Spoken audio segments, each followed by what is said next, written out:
السلام علیکم ورحمۃ اللہ وبرکاتہ ان الحمد للہ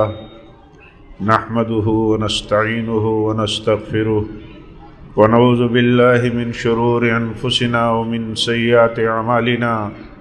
من يهده اللہ فلا مضل له ومن يضلل فلا هادی له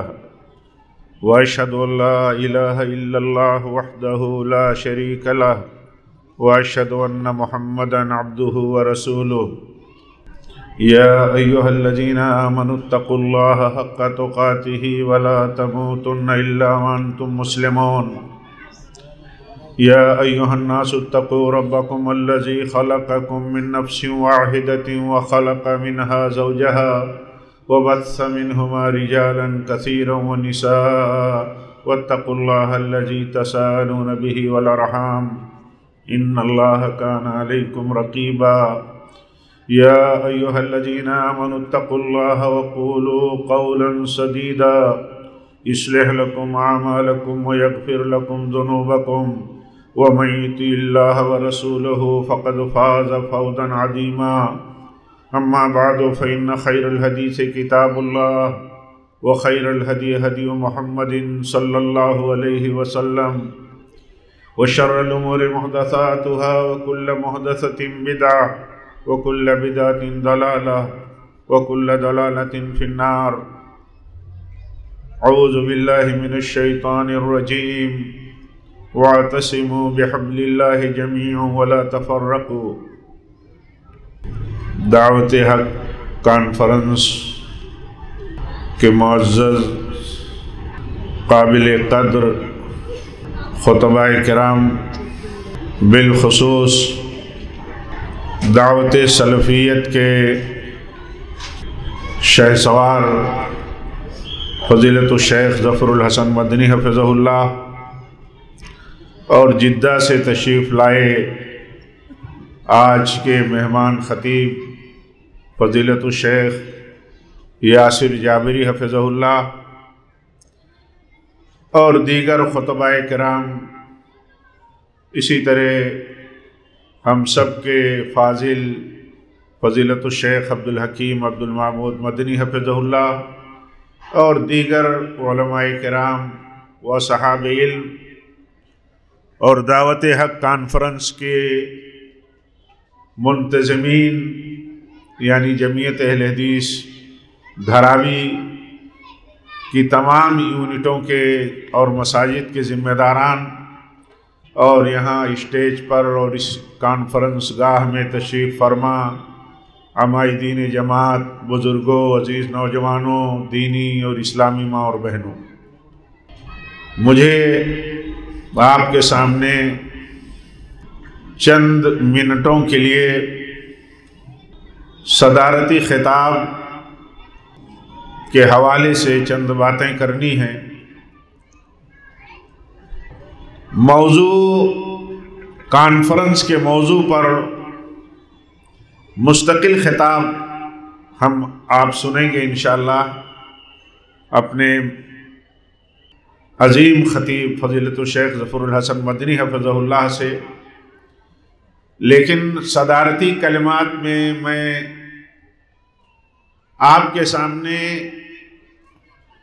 یہ بات رکھنا چاہتا ہوں کہ یہ دعوت حق، یہ جو دعوت حق ہے، ہم جس عنوان پر یہاں جمع ہوئے ہیں، دعوت حق کسے کہتے ہیں؟ سیشن کی شروعات میں ہمارے فاضل شیخ عبدالحکیم مدنی حفظہ اللہ نے حق کے سلسلے میں جو اسلام کا اصولی پہلو ہے اس پر گفتگو آپ نے کی تھی۔ پھر اس حق کی دعوت یا دعوت حق کیسے، اس کی اصل کیا ہے، کس بات کی دعوت، یہ حق کی دعوت کس بات کی دعوت ہے؟ حق کی دعوت در حقیقت کتاب و سنت کو مضبوطی سے پکڑنے کی دعوت ہے۔ یہ کانفرنس جو دعوت حق کے نام سے چل رہی ہے، اللہ کے فضل و توفیق سے اس کانفرنس کے عنوان کا مقصد یہ ہے کہ ہم آپ یہ سمجھیں کہ حق کی دعوت یہ کتاب و سنت کو مضبوطی کے ساتھ پکڑنے کی دعوت ہے۔ کتاب و سنت کو مضبوطی کے ساتھ پکڑنے کی دعوت دینا اور دل و دماغ میں یہ بات بیٹھ جانا کہ کتاب و سنت ہی اصل ہے، انہی کو پکڑنا ہے، انہی پر چلنا ہے، یہ ہے اصل دعوت۔ دعوتیں تو بہت ہیں، طریقے تو بہت ہیں، لیکن اصل دعوت جو ہے وہ حق کی دعوت جو ہے وہ حق کتاب و سنت ہے، جو اللہ کی وحی ہے اور جو معصوم ہے۔ اللہ کی طرف سے جو وحی اتری ہے وہ کتاب اللہ ہے، اور دوسری وحی جو ہے وہ نبی صلی اللہ علیہ وسلم کی سنتیں ہیں۔ انہی دونوں وحیوں کی طرف دعوت دینا یہی دعوت حق ہے۔ اس کانفرنس کے عنوان کو سمجھنا عام لوگوں کو، خاص لوگ تو سمجھتے ہی ہیں، اور انہیں بھی وضاحت کے ساتھ سمجھنا ضروری ہے کہ حق کی دعوت کہتے کس کو ہیں۔ حق کی دعوت کتاب و سنت کی دعوت ہے، اور کتاب و سنت کی دعوت بولنا کافی نہیں ہے۔ کتاب و سنت کی دعوت کا مطلب ہے توحید کی دعوت، توحید کی طرف بلانا، اور توحید کی طرف بلانا بھی کافی نہیں ہے۔ توحید کی طرف بلانے کے ساتھ شرک کی تردید اور تحذیر کرنے کی دعوت، یعنی اللہ تعالیٰ کی توحید کی طرف بلانا اور یہ بتانا کہ اللہ کے سوا، اللہ اکیلا معبود برحق ہے، اس کے سوا جتنوں کی عبادت دنیا میں ہوتی ہے، اللہ کے سوا کروڑوں معبود اگر دنیا میں ان کی عبادت اور بھکتی ہوتی ہے، وہ ساری عبادتیں اور بندگیاں غلط ہیں۔ اس بات کی دعوت، کتاب و سنت کی طرف دعوت کا معنی ہے توحید کی دعوت، اور توحید کی دعوت مکمل نہیں ہوتی، کوئی دعوت حق نہیں ہے جب تک توحید کے ساتھ شرک کی تردید نہ ہو۔ میں آپ کو بالخصوص اپنے نوجوانوں کو یہ بات کہنا چاہتا ہوں، ان کے دماغ میں یہ بات چاہتا ہوں میں دل سے کہ بیٹھے، کوئی دعوت نہیں ہے جس میں باطل کا رد نہ ہو، اور کوئی سنت کی طرف دعوت نہیں ہے جب تک کہ بدعتوں کا رد نہ ہو۔ تو دعوت حق کا معنی یہ ہوا کہ اللہ کی کتاب اور سنت کی طرف بلانا،